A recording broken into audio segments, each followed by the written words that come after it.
G'day everyone, and welcome once again to another episode of the 50 Years Ago in Hockey podcast. And this one is a good one, a special one, episode number 120 in our weekly series. I'm your host, Rick Cole. Every week, right here on the Hockey Podcast Network, we'll take a trip down memory lane back 50 years in time to bring you all the hockey news from that period exactly as it was reported by some of the greatest sports writers of all time.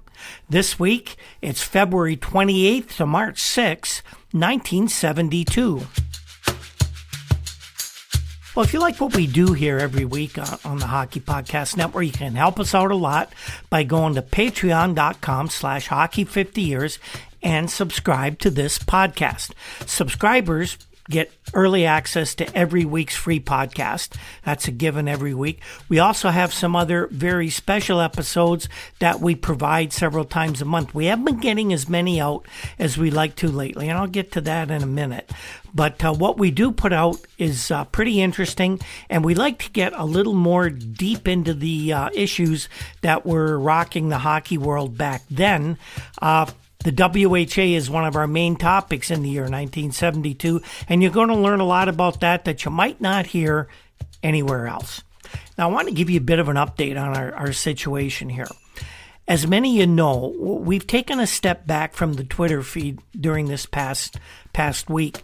The lingering effects of COVID-19. I have long COVID, and it's not fun. The stuff has just slowed me down too much to get everything completed in the quality and the manner that we like to do. Now, my son Andy's a rock for me with the podcast. He takes care of the big pieces of work, but the Twitter is just a one-person operation, and it's basically all up to me. So I want to let you know exactly what's going on so you understand where we're at with this. Everyone who was long COVID basically has a different experience with it. I've done a lot of reading, tried to educate myself on the subject, and I'm finding that there's a lot of information that just is not known. So, like I said, everyone has different experiences. For me, there's a few main symptoms that persist even now 2 months after we first ended up getting diagnosed with COVID. The main symptoms are fatigue. The breathing from time to time gets restricted. I still have a few vision issues, some sinus problems, but worst of all is the cognitive impairment. Now, the good news is it's rare for me. It's rare for me to experience all of those things in one day. It's more like a lottery every day where I wake up in the morning. I never know quite what's going to be bothering me that particular day. It's always something. Some days it's only fatigue, which always seems to be with me. The brain fog, though, is the most confounding of this whole mess. It actually slows me down immensely. It takes me literally at least twice as long to do the things I normally do. Basic stuff like typing is getting very, very difficult, and organizing my thoughts and enunciating them has become really difficult. Of course, the fatigue kicks in quickly, and it just slows me down, and I have to rest. Because of the fatigue and that brain fog, you want to call it, it's also difficult to maintain focus on the tasks that I need to work on. So that's just slowed me down so much. And for example, today I'm actually recording the podcast a whole day later than my normal schedule does because I just wasn't able to get a script written. The only reason I'm able to get through this as well as I am is because I've written a script which took me twice as long to write, and I have the thoughts there in front of me. If I didn't have this, believe me, I don't know where we'd be in the conversation right now. So let's start off this week with a look at the Nhl standings as they were going into this last couple days of February and first week of March. Well, the Bruins had played 63 games, had a record of 46 wins, 8 losses, and 9 ties for 101 points, and that was 9 in front of the New York Rangers. The Rangers were kind of hanging in there, but they will get devastating news this week, which we'll tell you about. But they were back 9 points at 92. They were comfortably ahead of Montreal by 8. Canadians in third place with 84.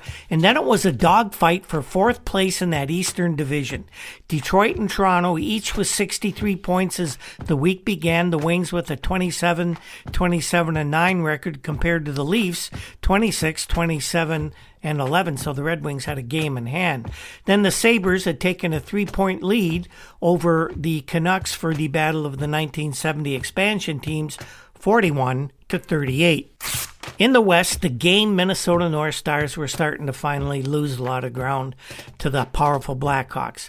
Blackhawks with a 39-16-8 record, now at 86 points, 13 ahead of the North Stars, but the North Stars had no worries about finishing anywhere other than second place.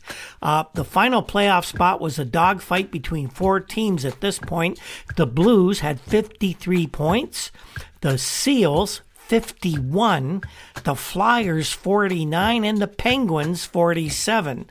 The Kings were pretty well out of it at that point with 39 points, but those four teams for two positions was going to look like it might just go down to the wire. The Seals were everybody's darling earlier in the season because they'd been so bad the first few years of expansion. This year they started out well, but things are starting to unravel a bit in California, and the trading of their captain Carl Vadnay last week did not bode well for the future, and the Seals would actually run into a little difficulty in the executive suite this week as well. A lot of quick hit items for this week, I guess you'd call them. There are a couple dominant stories that we will get into in quite a bit of detail, but let's go over all these quick hits because there's a lot of it. There was a sad note to begin the week. William Worsley, the father of North Stars goalie Lorne Gump Worsley, passed away in Montreal. He was 79 years old.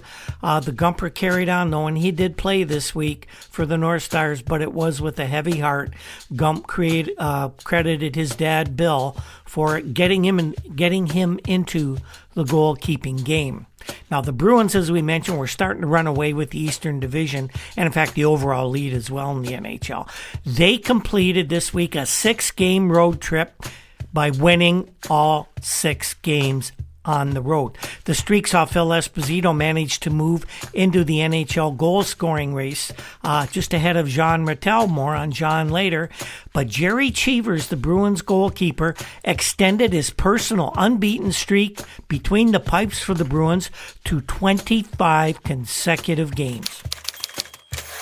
There was all kinds of controversy in Oakland this week, and when have I not said that in a show? It seems it's always going on with that poor excuse for an NHL franchise. But then again, this is the NHL. They fit right in. Well, Vice President Munson Campbell of the Seals announced his resignation, or rather, the Seals found out he was quitting. It was Gary Young, the GM, who actually confirmed that Munson, the vice president of the team, was flying the coop. Now, Campbell was the guy, Munson Campbell, was the guy who sold the National Hockey League Board of Governors on the suitability of Charlie Finley as an NHL owner, and he was Charlie O's biggest backer until recently. Now, no one knew the straw that broke the camel's back for sure, but from what we've been able to gather from reading the 25 or so newspapers that covered hockey at the top of the list in these days, the last straw may have been the trade of Captain Carl Vadnay to the Boston Bruins. The story goes, and we've kind of pieced this together from several different reports, so I can't credit one guy. The story goes that it was Finley himself who engineered the trade of Vadnay to the Bruins, and Gary Young later, the GM, would later confirm this when he confirmed to people he was not quitting the Seals at this time. Young said that they had several valid quality offers for Vadnay, including one of 4 or maybe 5 players from the Toronto Maple Leafs that would have included 2 Leaf defensemen presently on their roster and young right winger Rick Kehoe. But Finley had it in his mind there was one player he wanted. The Bruins had him, and he wasn't going to trade Vadnay until he got him, and that player on the Bruins was not Bobby Orr.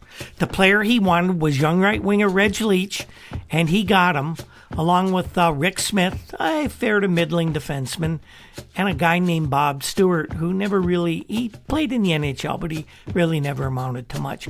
That was the straw that broke the camel's back for Munson Campbell. He apparently told Finley, don't get in there. The owner does not negotiate the trades. Trust the people that work for you. Finley, type of guy that doesn't trust anybody but himself, made the deal himself. We'll never know whether that was the best deal or not. Reggie Leach did not have a great career in California because he didn't last there. He ended up being traded to the Flyers, where he had a great career, and I believe mainly because of the group into which he was inserted, and of course he won Stanley Cups in Philadelphia. Well, the Minnesota North Stars were making some news this week, and it was pretty positive all the way around, I'd have to say, for Ren the Bird Blair's team. Now, Ren won his first battle that the North Stars would have with the World Hockey Association St. Paul Fighting Saints by early in the week, inking right winger Bill Goldsworthy to a brand new 3-year contract.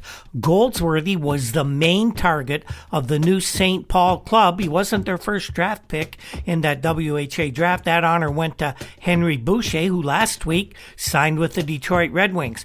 So the Fighting Saints concentrated all their efforts on Goldsworthy to sign him away from the Minnesota North Stars, but the lanky right winger opted to stay with the Minnesota club, the North Stars, for the next 3 years. And at that time, Blair was also working on a contract for Jude Druin, who was apparently a main target of the Miami Screaming Eagles, and we'll talk about them a little later in a very detailed report.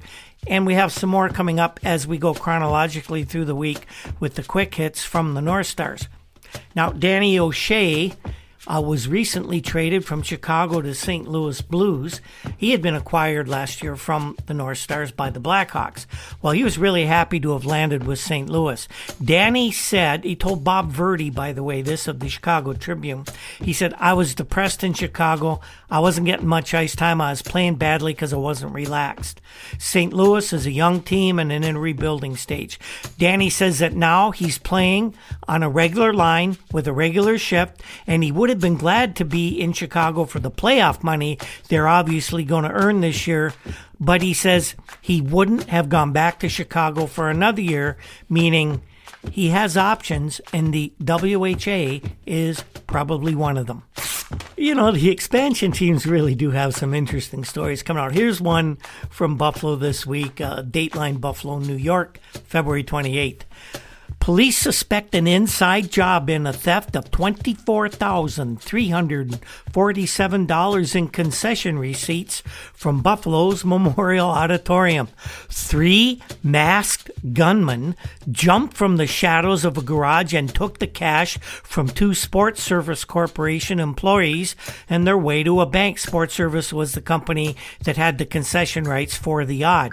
An estimated $5,000 in 2 bank bags was actually left behind when the bandits abandoned the employees in a car several blocks from the downtown sports facilities. The bandits, police said, were apparently familiar with Monday morning routine of taking the receipts from the concessionaire's basement office. The robbery took place while members of the NHL Buffalo Sabres were posing for pictures upstairs at the Odd.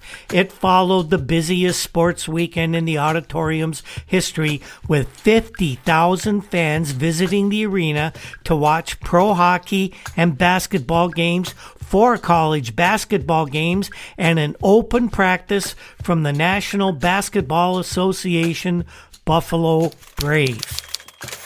I used to get a kick out of the double speak that came from NHL executives, officials, whatever, and I mean by the off-ice people, when they would explain something that didn't quite seem right about the NHL. They did it long before I was old enough to even understand it, and it continues now 50 years later. Well, this week, 50 years ago, National Hockey League referee-in-chief Scotty Morrison says that his officials are not skirting the new third man in rule implemented by the NHL this season. This was a rule where a guy who gets into a fight between 2 players, the third man in, automatically is issued a game misconduct. He's banished from the game just for the rest of the game, of course, and he has to pay a fine. Now, he says that the officials, the NHL referees, are not getting around this rule because of what they were doing. And we saw this and we knew they were doing it. Two guys would get into a skirmish. They drop the gloves. They would get at it. It would be like many other fights. 1-2 punches thrown, then they get into the bear hugs. Everybody would gather around. They'd send them to the penalty box, 5 minutes for fighting. Well, now the referees are doing this and giving out roughing penalties. So the third guy in, whoever he happens to be, especially if he happens to be a Bobby Hull or a Bobby Orr or a Phil Esposito, they don't get the game misconduct penalty. Only really obvious prolonged boxing matches, and nobody usually jumps into them unless one guy's really getting beaten. So, anyway, Scotty Morrison says this is the NHL referees are just using their discretion or lack thereof to give the roughing penalties instead of the fighting majors. And then he goes on to say that, well, it doesn't matter because you can give a third man in penalty for roughing minors anyway. So they're not really skirting any rules at all. So maybe what's happening here is that the NHL refs just don't know the rules, and that's not why they're given the third man rule in. Or maybe they just don't care to enforce the rule book as it's written. Or more likely, it's both of the above. Well, as we told you last week, Toronto Maple Leaf coach Johnny McClellan took ill and went to hospital for tests for gastrointestinal issues, I guess we would describe them. So, and it was basically decided that Johnny was just plain old worn out from the very stressful job of coaching professional hockey in Toronto. Well, the Leafs, having Johnny's best interests at heart, said, Johnny, you're going to Florida for a complete rest for a week or two. They installed King Clancy to coach the team, and as usual, as soon as Clancy got on the job, the Leafs won 3 in a row. Go figure. That happened back when Clancy took over for Punch Imlach a few years ago. Well, anyway, so Johnny and his wife boarded a jet at Malton Airport in Toronto, headed for a nonstop flight to Florida, and they got on a door near the front of the aircraft, as you know how these worked back then 50 years ago, and they walked through the first class section. Imagine Johnny McClellan's surprise when, lo and behold, sitting in first class, Johnny was way back in coach. In fact, he was near the back of the plane. Sitting there in first class were Mr. and Mrs. Bernie Parent, who, of course, gave a big smile and the wave. Bernie Parent headed to Florida as well. More on that later. We'll get in a little more detail on that one. Dick Wood is a 33-year-old lawyer from New York City who has now become the president of the World Hockey Association New York Raiders. Very appropriate name, the Raiders, eh?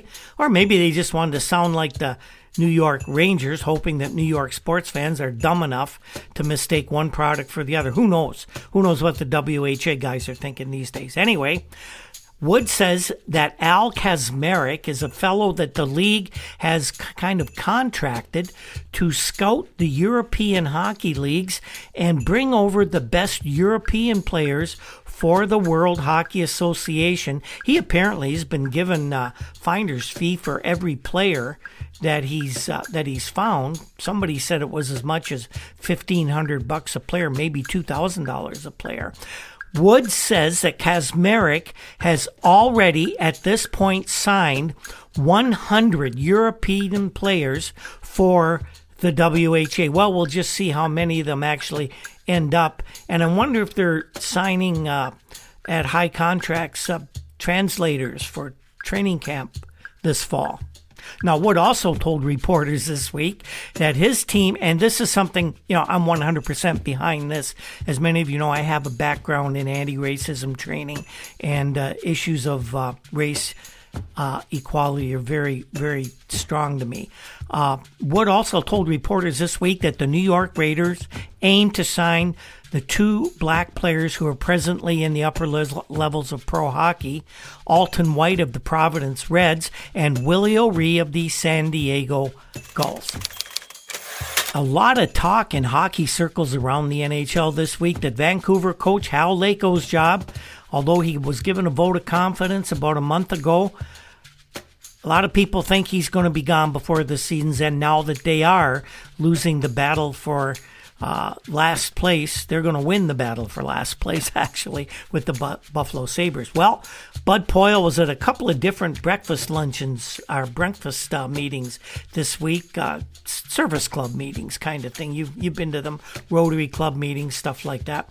Well, Hal Lako's job is secure, according to Bud Poile, but only until the end of the season. Now, this was interesting. 4 or 5 different newspapers reported on this story. Some said Lako's job was secure until the end of the season and then he's gone.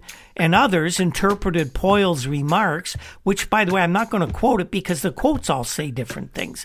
But others kind of interpreted Poile's remarks as saying, yeah, Hal's good until the end of the year, and we might just bring him back next year for sure. A few interesting playing moves before the March 6th trading deadline, what's coming along this week. Some jockeying, roster tweaking by the teams. The Leafs called up left winger Brian Spencer from Tulsa of the Central Hockey League to replace the injured Guy Trottier, and they were thinking of bringing up an unknown guy by the name of Errol Thompson as well, who was playing pretty well. We told you about Errol before. He was playing pretty well down at Tulsa. The Blackhawks summoned J.P. Bordelot from Central Hockey League Dallas, where he was, I think, the third leading goal scorer in the Central Hockey League. J.P. stands for Jean-Pierre, joins his brother Chris Bordelot, who was recently acquired by the Blackhawks from the Blues in the trade that sent Danny O'Shea to St. Louis. Another brother act was also reunited this week when the Blues acquired forward Kevin O'Shea from Buffalo. The Sabres put O'Shea on waivers, and the Blues snapped them up so they could have the O'Shea brothers in St. Louis. Here's another story out of Buffalo involving law enforcement again, or breaking of the law, whatever you want to call it. It's off-ice activities. Dateline Buffalo, February 29th. This is in the New York Daily News. 2 National Hockey League players were arrested in Buffalo on the 29th after they became disorderly and fought with police in a downtown restaurant. Not sure which one it was.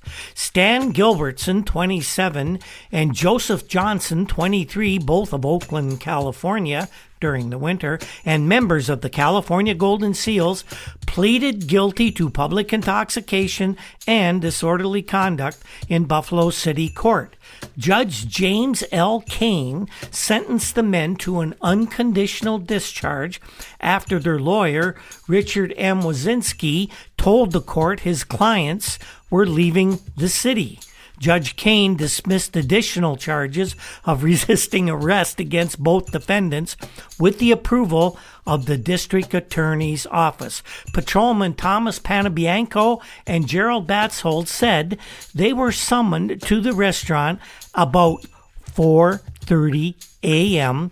after receiving a complaint of 2 men using obscene language in said establishment. Authorities said Gilbertson and Johnson refused to quiet down and struggled with the police when they were placed under arrest. The players were subdued and led from the restaurant in handcuffs. Thankfully, we don't have any perp walk pictures of that one. The police said the suspects told them they had remained in the city following a 4-4 tie game with the Sabres on Sunday evening.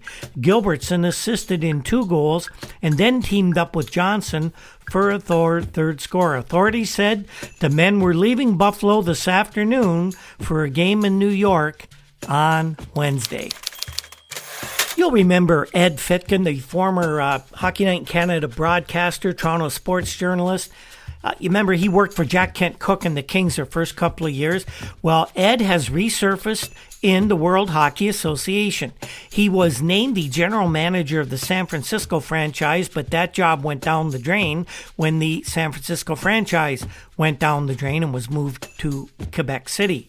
So now he's working in the league offices doing some promotional stuff, and he told folks back in Toronto this week that NHL players are calling the WHA offices for more information, quoting Ed, like crazy. There was also a very strong rumor that one of those players was Carol Vadnay, recently traded to the Bruins. Now, the rumor goes that Vadnay had, before the trade, inked a 3-year contract with an unnamed WHA team while he was with the Seals, but after getting traded to the Bruins, now Vad is trying to get out of that commitment he's alleged to have made. Here's a case of a junior player who wants to play in Toronto, and the OHA and CHA isn't sure they should let him. I'll just read you this story. Young fellow by name of Greg Neld, Neeld. He's a 15-year-old when he arrived in Toronto last summer.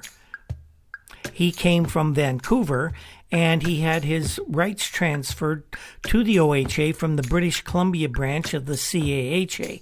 He played defense for the Markham Waxers of the Metro Junior B League. Well, Neil's name was placed on the Marlborough protected list of 8 midget age players, but the other major junior A teams objected on the grounds that players under midget age cannot be transferred to the protected list of any team in an area in which their family doesn't reside. Now, here's where this gets a little goofy. The Marlboroughs contend that Greg's father is an Air Canada pilot, and he transferred his residence to Toronto, but the remainder of the family had remained in British Columbia, but has committed to join them later. Under CAHA rules, this was a permissible transfer situation. But by a vote of 5-1, the Junior Council voted against the Marlboroughs protecting Neld. Montreal was absent, and 3 teams abstained from voting until further information could be obtained. It was a non-majority vote, as OHA President Tubby Schmaltz pointed out, but as with all Junior A legislation, it had to go to the subcommittee for approval or disapproval, and so the subcommittee sent the controversial subject back to the major Junior A operators with a request for additional information if the case is going to come back to them again. So right now, Greg Neal's future is up in the air. The information was that the Marlies were going to carry on until somebody forcibly thwarted them from doing so. In other words, a court order. Greg Neal's name may be familiar to you right now. He will surface again in a couple of years. Well, horrible news for the New York Rangers on Wednesday of this week. Jean Rattel cracked a bone above his right ankle during Wednesday night's game against the California Golden Seals, and he's going to be lost to the Rangers for the balance of the National Hockey League regular season. Rattel was enjoying the greatest scoring season in Ranger history with 46 goals and 63 assists at this point in the season. At the time he was hurt, Jean was only 1 point behind Phil Esposito of the Bruins for the scoring championship. He had 109 points. The injury occurred on Rattel's first shift in the second period of the game when he was hit on the inside of his right leg just above the ankle by a puck fired by teammate Ranger defenseman Dale Rolfe. Jean was taken to Lenox Hill Hospital for x-rays, and the crack was discovered. Emil Francis, coach and GM of the Rangers, said Rattel's ankle will be in a cast for 3 weeks, and then it'll be at least another week before he can resume skating, and the playoffs begin on April 4th. Rattel the next morning proclaimed he would be back for the playoffs, and we'll just have to wait and see if he does, in fact, make it back. Hoops fans, the latest offer from DraftKings Sportsbook, an official sports betting partner of the National Basketball Association, is just too good to pass up. I'm talking between the legs 360 windmill good. New customers can bet just $1 on any team and get $150 in free bets if they win. It's that simple. If Sportsbook isn't available in your state yet, you can still take shot at a big payday. Everyone can play for huge cash prizes with DraftKings Daily Fantasy Basketball Contests. DraftKings has given all new customers a free shot at millions of dollars in total prizes with their first deposit. Download the DraftKings Sportsbook app now. Use promo code THPN THPN. Bet just $1 on any NBA team and get $150 in free bets if they win. That's promo code THPN at DraftKings Sportsbook, an official sports betting partner of the NBA. You must be 21 or plus. Minimum age and location requirements do vary by jurisdiction. See DraftKings.com/sportsbook for a full list of requirements and state-specific responsible gambling resources. It's void, were prohibited, and a minimum $5 deposit is required. Have a gambling problem? Call 1-800-GAMBLER. In Tennessee, call or text TN Redline 1-800-889-9789. In Connecticut, call 888-789-7777 or visit ccpg.org/chat. In New York, call 877-8-HOPE-NY or text HOPE-NY, which is 467-369. Couple of days before the trade deadline, there were a lot of rumors of deals, but very few, as we mentioned, will mention, actually came to fruition. That's that sportscaster's word, fruition. Love that word. Anyway, there was a deal cooking between the Sabres and the Maple Leafs. The deal would send Guy Trottier to Buffalo. Trottier, of course, was a huge crowd's favorite at the old small-sized odd during his American Hockey League years with the Buffalo Bisons. They loved him. They loved the most in Buffalo. Well, he was going to go to the Sabres in a straight one-for-one deal for a young right winger named Danny Lawson. The deal was thought to be all but done, but Buffalo suddenly cooled on the swap, maybe for two reasons. Lawson started to score a few goals for Buffalo, and Trottier come down with an injury, and there was another reason that this deal might have got the kibosh. Punch Imlach, still recovering at his Scarborough home, got wind of the deal. They were told he made a call to the odd and vetoed the swap. Well, after getting Bill Goldsworthy under contract and away from the clutches of the World Hockey Association early in the week, Ren Blair rolled up his sleeves and really got to work. And by Thursday, Blair had signed 4 more regulars to multi-year NHL contracts. They were left wingers Danny Grant and Jean-Paul Parise, center Murray Oliver, and right winger Lou Nanne, all key members of the North Stars club. Blair said Oliver signed a 3-year contract starting next season, and Nanne, Grant, and Parise agreed to 2-year deals, and that really makes the North Stars core a little more solid, and it demonstrates to the players that at least their team is going to be proactive in dealing with the WHA. Can you imagine here 50 years later, as we look at history, if the Maple Leafs had been as proactive as Ren Blair? I rag on Ren Blair a lot. A lot of people don't like him for a lot of different reasons, but he handled this part of it exactly right. A quick American Hockey League note for this week.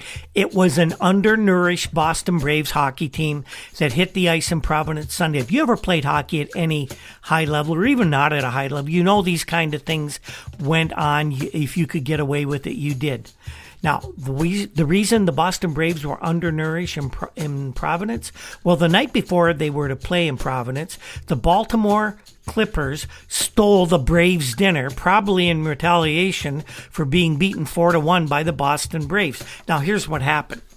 Chicken box dinners for the whole team and entourage had been ordered from former NFL All-Pro Gino Marchetti's restaurant across from the Baltimore Arena for the Braves to eat on the bus ride north to Providence. Wasn't going to be a long ride.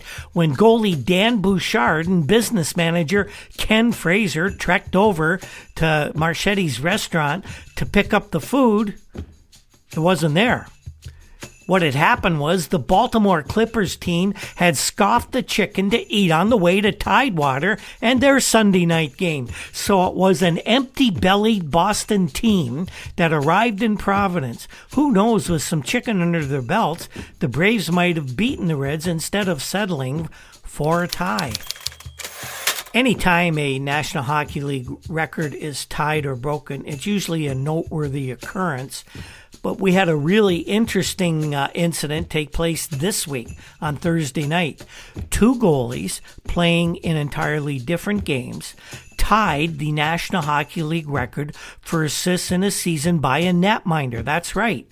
Eddie Johnston of the Bruins early in their game earned his fourth assist of the season, and later on, Al Smith, goalie for the Red Wings, kept pace with Johnson's total, earning his fourth as well. So the NHL record for assists in a season at this point was now 4, shared by two guys who matched each other on the same night. That doesn't happen very often. Here's one I really hadn't heard of too much until I did my research here 50 years later. But another city has entered the World Hockey Association picture, possibly looking for or having been offered a franchise. A Thunder Bay, Ontario newspaper says that a World Hockey Association franchise was offered to that city on the condition that the municipality provides a 12,000-seat arena to house the WHA team. Now, World Hockey Association President Gary Davidson was quick to comment that the offer did not come from the WHA League office, and Ben Hatskin of Winnipeg added that his group had not made any offer to Thunder Bay, which is about the closest. The WHA city of Winnipeg is about the closest to Thunder Bay of any other city. And the newspaper was not forthcoming with a source for its information, but there was speculation in Ottawa that it was possible that the Ottawa team was looking to play a few games way up north. And if you've been to Thunder Bay in the winter, you'd wonder why anybody would want to play a few games up north. Oh, if they had a 12,000-seat arena, they certainly would have gotten lots of people, but Thunder Bay is not that big of a city. Speaking of franchises and moving, there was also a rumor this week that the Knox family of Buffalo had planned to purchase the American Hockey League Rochester Americans and move their Cincinnati farm team to New York State, just down the thruway to Rochester. Seymour Knox of the Sabres categorically denied that any such move of the Cincinnati franchise had even been considered, and they would definitely be there next season. The arena in Atlanta that's going to house the new National Hockey League team next season, I should say, will be known as the Omni. Now, what the hell does Omni even mean? Well, Michael McDonald is the president of the advertising firm that came up with the moniker, and here is what he told the Atlanta Constitution. And we'll just quote Mr. McDonald here. Omni is a Latin word meaning all. It is part of our language of today and truly does mean everything. The Omni, a name which can be cast in bronze and broadcast across the breadth of this land to say something about a community that is itself far beyond ordinary. Dale Talon of the Vancouver Canucks says he's been offered $150,000 for 2 seasons to sign with the Minnesota Fighting Saints. Talon says, I'd be crazy not to sign with St. Paul if I don't get a large salary increase from Vancouver. If I signed with St. Paul, the $150,000 would have to be deposited in a bank in trust to my lawyer, Alan Eagleson. Oh boy, there's that word trust with Alan Eagleson again. And he said that would have to be deposited before I make a move. Then if the league did fail, I'd have what was left of the $150,000 to fall back on. As we mentioned on Sunday night, March 6th, the trading deadline arrived. Back then, the trading deadline was not the extravaganza that we witnessed today. It would come and go, and in several NHL cities, the mention of the trade deadline got like, we wonder if our team will make a move before March 6th. And in overwhelmingly most cases, nobody did. The deadline was 3 a.m. actually on the 7th or midnight on the 6th, depending on your time zone. 2 trades were made, and actually one came the night before, when the Sabres shipped Eddie Shack out of town. You remember Eddie got suspended for walking out of the odd? We told you the story last week. Well, the Sabres made a pretty good deal with this one. They sent Eddie Shack to the Pittsburgh Penguins and got back an unheralded rookie center right winger by the name of Rene Robert. I wonder if they could find a spot for him on one of their forward lines. Sunday night, the Sabres sent defenseman Chris Evans to the St. Louis Blues. Everybody seemed to think the biggest part of that deal was rookie George Morrison, but the wily Sabres management team also wangled a second-round pick from the Blues in that deal. A little more on a story we had last week, I think, about the Vancouver Canucks top guys, Tom Scallon and Lyman Walters, having been charged with criminal offenses in Canada.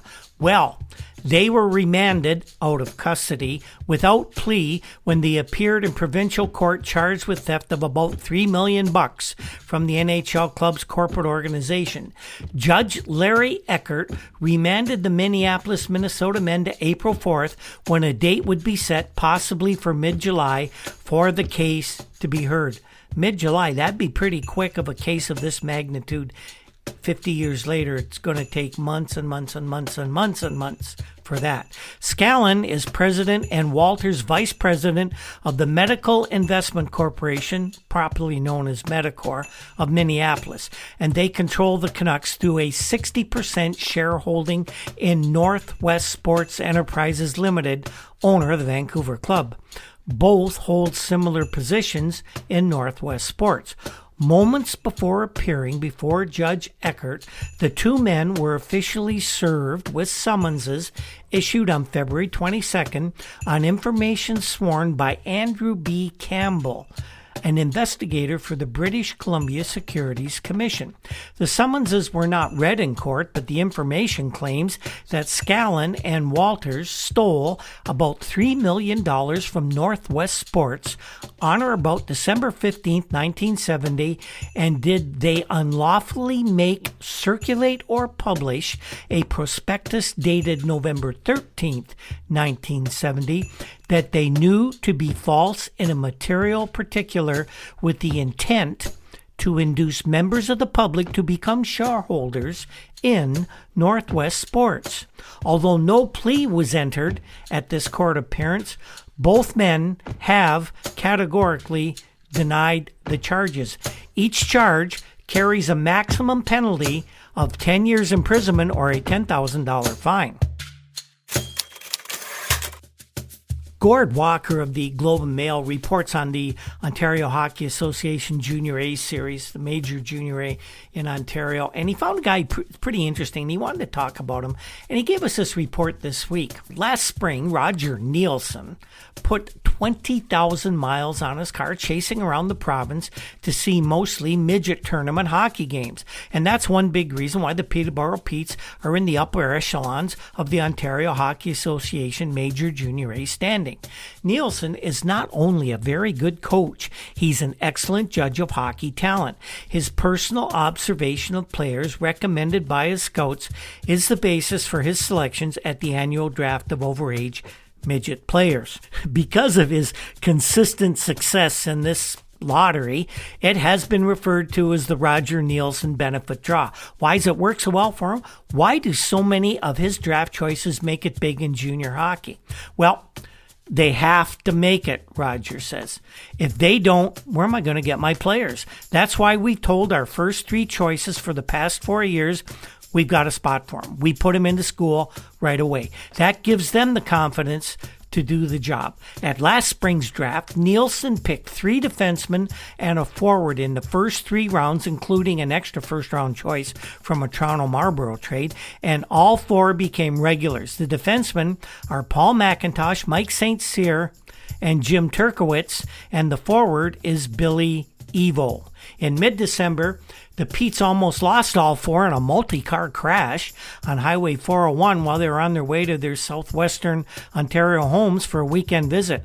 McIntosh, the driver of the car, suffered a broken ankle and a fractured kneecap, and he was lost for the remainder of the season. Nilsson said, well, Paul put his skates on Tuesday for the first time, stumbled out on the ice. He's got a pin in his ankle. All the other players just stood around the boards and watched him. He said it felt good to get back on the ice, but he was hoping to be stronger than he was. He was awfully weak to start with. Roger Nilsson said that they were hoping that maybe by the playoffs he could be available for point duty on the power play. McIntosh has a good shot from the point. Now, the Petes have been hit hard by misfortune this season, and Nilsson has dealt with it well. During the summer, Jim Mahan was electrocuted in a farm accident. High-scoring forward Paul Raymer lost 5 weeks and 14 games while recuperating from nervous depression. And Colin Campbell, the team's only returning defenseman, missed 13 games with a broken rib. Nilsson says that Mahan was the best right winger in the OHA, and there aren't many who would argue with that. He probably would have been a great National Hockey Leaguer. Perhaps the biggest story of the week was how the week started off, and it's the Bernie Parent saga between the Toronto Maple Leafs and the World Hockey Association. Bernie, as we mentioned last week, went to Miami to attend a press conference, and Dick Beddoes of the Globe and Mail tagged along, as did a few Toronto writers, and Dick files this report. So we can give you kind of the Dick Beddoes impression of what was going on. That was really kind of a strange press conference. So here's Beddoes' report. Bernie Parent consented to join the Miami Screaming Eagles yesterday, perhaps to the disbelief of the Toronto Maple Leafs. Harold Ballard, president of Maple Leaf Gardens, was saying in the Leafs dressing room on Saturday night, I don't think Bernie will be in Miami on Sunday. He's got more loyalty to the Leafs than most people think, but perhaps not so much devotion as Mr. Ballard would like to believe. The 26-year-old goalkeeper and his wife, Carol, flew to Miami on Sunday morning, announced her intentions of settling in the South Coast city yesterday, Sunday afternoon. Parent did not sign a contract with the Screaming Eagles, at least not publicly, but he did agree with conditions announced by Mort Beagle, that's the name, who is a legal beagle for the WHA team. We are pleased and satisfied, Beagle told a small press conference, to announce that Bernie has agreed to sign with Miami for a contract in excess of $100,000 a year. He will sign a WHA contract with us when the current season ends in the NHL. Pressed in subsequent questioning, Beagle claimed the agreed length of the pact is 5 years. Now, why didn't they sign at this time? Well, obviously, they don't want to get into legal entanglements of maybe Bernie acting in bad faith by signing a contract with somebody else while he was still under contract to the Maple Leafs. But there are some other twists in this story. We told you some of them. There was actually questions as to whether Bernie Parent even had a valid contract with the Maple Leafs. It would be found out that he basically agreed to this year's contract, maybe a 2-year contract and a handshake, but there was some question whether a verbal contract would be binding or not. These are things I'm adding to Mr. Beddoes' report. Beddoes went on to say that the press conference attracted about 20 reporters, including 3 baseball writers on the lam from the Montreal Expos training camp up the road in West Palm Beach. There was enough television equipment in Miami's new sprawling merchandise mart to suggest the Screaming Eagles were about to film at least a minor segment of War and Peace. A segment of war, anyway. The grabbing of Parent from the Maple Leafs is guaranteed not to create much peace between the pushy, ambitious WHA and the selfish, entrenched, entitled NHL. Parent and his wife sat at a long, elevated table below a large, welcoming sign, Bienvenue, Bernie and Carol. It should have been Bernie A. Carroll, but who's going to quibble over an E and a T? The stage was decorated with the crossed hockey sticks and a model of the Eagles' gaudy uniform, screaming red and white with a stripe of gold running from the armpit of the jersey to the waist. The gold, explained the nice lady in charge of decor, is a speed stripe. In flight, it will give a player the streamlined look of an eagle. Perrant had the streamlined look of a good tailor when he stood up to speak. Natty, in a navy shirt and a basic brown jacket with wide lapels and a belt in the back. He spoke easily into a nest of microphones in spite of concentrated TV lights which produced a shine of perspiration upon his brow. Good afternoon, he began with a hint of a Gallic accent. It is an honor and pleasure to be here. I'm looking forward to next year with the Screaming Eagles. He paused and said, I just like to say you sure have great weather here. Meanwhile, Harold Ballard was saying, Bernie, you can just go to blazes. And maybe he would. The Miami Herald reported on the event as well. We have a little bit of what they had to say. They basically reported what Beddoes did, so Beddoes' report was probably fairly accurate. But one thing that they did do that Beddoes didn't is they spoke to Howard Casper, who's Perrant's lawyer, and wondered about the complications with contracts. Casper said, in my opinion, Bernie Perrant has no contract with Toronto, but that not be the Maple Leafs' opinion. If the Leafs had physical evidence of a contract Bernie signed at this time, they could possibly bring suit in a Canadian court. That's physical evidence of a Miami contract. And then he said, we might have a problem with them up there. But Les Patrick, the general manager of the Miami team, agreed. He said, Bernie's contract with the Leafs is really up in the air, and the issue, I think, was whether a verbal agreement would be enforceable. It's actually, and he's right about this, embarrassing to the National Hockey League, and it's a long legal entanglement now, and we are avoiding discussing specifics of his agreement with us because of a possible lawsuit. But Howard Casper was quick to add, though his status with the Leafs is up in the air right now, we hope to have it resolved within the next few days. And we'll just have to wait to see how this unfolds. And finally, this week, we had a story. It's kind of a personal thing for me. The New York Islanders were beginning to construct their team, and one of the fellows that they named to be their chief scout was a fellow by the name of Ed Chadwick. Ed was a Maple Leaf regular goalie in the 50s. In fact, he was the goalie just before Johnny Bower took over in the Toronto goal. Ed's the last Maple Leaf goalie, and he still holds the record, I believe, for playing 140 consecutive games. He's the last Maple Leaf goalie to play 70 games in a season in 56-57 and 57-58, and he then split the next season with Johnny Bower. Ed played up until the 67-68 season, at which time he retired and went into the scouting business. Well, Bill's first scouting job was briefly with Pittsburgh, but then he was hired on by the Oakland Seals, at that time California Seals, to become a scout there, and he worked with Bill Torrey. When Bill agreed to take on the general manager job of the New York Islanders, he asked Ed if he would be interested in going along with him. Ed looking around and saying, New York or California, and then thinking, Charlie Finley or Bill Torrey. He agreed to go to the Islanders with Bill Torrey. But Ed, always Ed could be a little mischievous at times. He didn't tell his wife about this. He didn't tell Jackie at all. What he did is he quit the Seals and he went home. And of course, the family was living in Fort Erie at those days.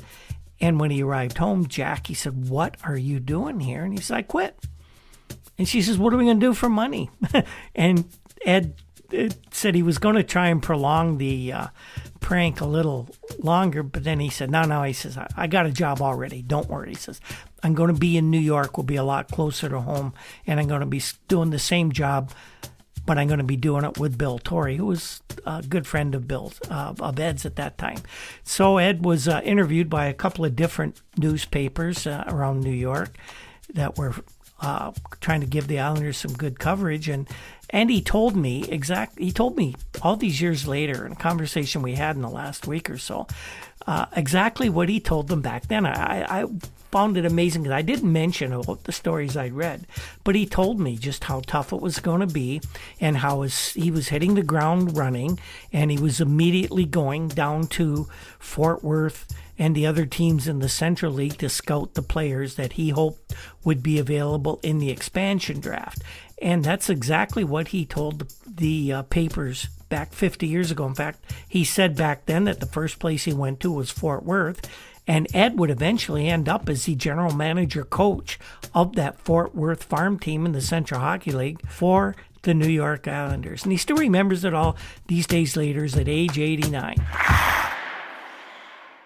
So that's this week's show, everyone. And this week, I could have gone on for 2 or 3 hours with all the news that was taking place in hockey at that time.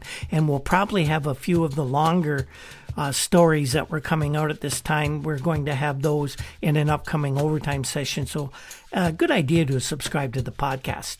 What did we learn this week? Well, we learned it looks like Bernie Pront's going to go to the WHA, and it's quite likely the Leafs won't be using legal means to thwart the move because they probably don't have a leg to stand on.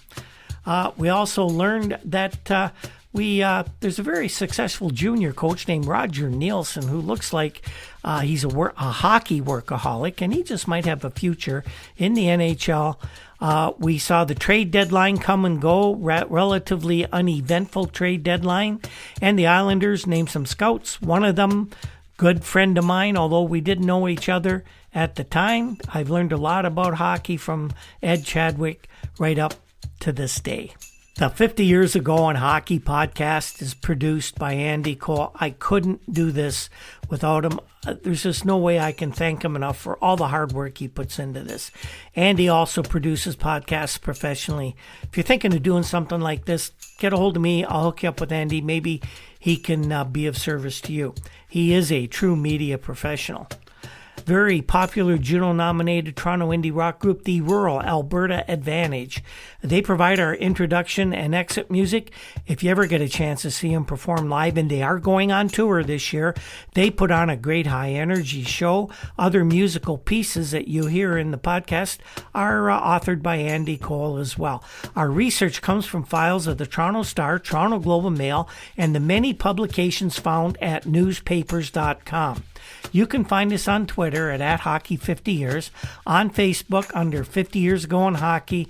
We have a WordPress site, hockey50yearsago.com, and of course right here on the Hockey Podcast Network or through your favorite podcast app. Don't forget our other sponsor, the Breakwall Brewing Company in beautiful downtown Port Colborne, Ontario. They're open for business now. I was there the other day. Their wings are absolutely amazing, and they have a maple lager beer that they're producing right now. It's only available in the spring because they use pure maple syrup. 40 gallons of pure maple syrup go into the recipe to make this batch. It is an amazing beverage, and it's made from a recipe from the original Cronmiller and White Brewing Company, which was in Port Colborne 100 years ago. Actually, more than that now. If you ever get a chance to get to the Niagara region, come to the Breakwall Brewing Company, let me know, and we'll have a burger and a beer at the Breakwall. Thanks again for tuning in, everyone, and on that note, we will see you next week. When the ice breaks, when the hot shade